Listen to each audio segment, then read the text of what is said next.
in the room. Do you guys think Shea Gilgeous Alexander is underrated? Because I think he's probably properly rated for me personally. He's not on my list. Yeah, I love I Shea. I don't.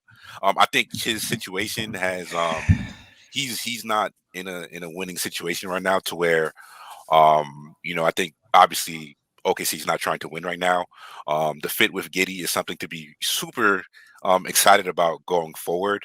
And I think we've also seen him on winning teams, that CP3, Dennis Schroeder team in OKC, his second year in the league and his rookie year, that Clippers team as well, to where we've seen him contribute to winning basketball. He's basically a wing-sized point guard who can do it all. So it's a pretty good aspect for him. So where you guys stand at on Shea? I mean, for me, he's properly rated. I think obviously health is always a concern with him. As soon as he gets it rolling, he tends to pop up with some injury that has him on the shelf for a bit. So it's like to the point where it's like I need to see a full season of it before I can even call the man underrated, because that again it comes down to the value as well. And like you said, he's on a bad situation.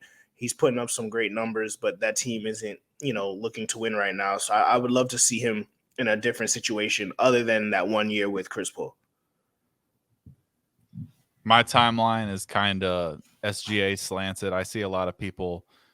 He's always being compared to Devin Booker, Donovan Mitchell, and Brandon Ingram, kind of those guys. So I would say he's properly rated. Through the lens of like the common fan, I don't think they're paying that much mind to him, which is kind of unfortunate. Obviously, he's a really good player. I think he'll be a multi-time All-Star. As you said, Sean, he fits in good on the winning teams his rookie year, and then that second year with OKC in the bubble, they made the playoffs.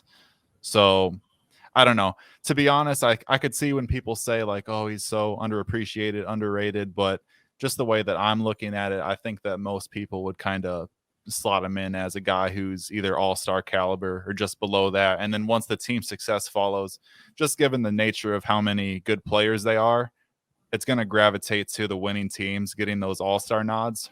Like, for example, actually, I'm blanking off the top of my head, but like this year, Chris Middleton made an all-star game. And like, he's that guy. He's always playing like his game, pull-up shooting, tough buckets. He can do it in the playoffs. But when you're on a winning team, you're just going to be at the forefront of all-star voters' minds, the forefront of coaches' minds. They're always going to give the kind of tiebreaker to those types of players. So I think that once he's either in a winning situation or OKC starts winning, then kind of that perception will catch up with him.